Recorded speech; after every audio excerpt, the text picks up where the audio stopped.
தம்பி இருடா. என்னது செருப்பு கையில செருப்பாய் அடிச்சு போடும். அப்படிலாம் போட்டு அடிக்கூடாது. ஏன்னா தம்பி ரூல்ஸ் நான் சொல்றேன், நல்லா கேட்டுக்க. இந்த செருப்பு கையில் வச்சு அடிக்கிறது, அப்புறம் இப்படி வச்சு இந்த காலில் இப்படி எத்துறது, இதெல்லாம் இருக்கக்கூடாது. வேற சென்றா கவட்டைக்கு சென்றா அப்படி வச்சு அழகா அப்படி எத்தணும். புரியுதா?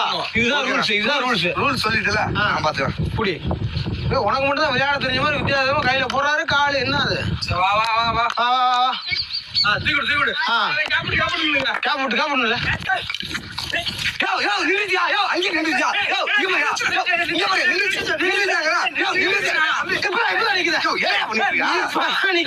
அநியாயமா பண்றேன் நீங்க.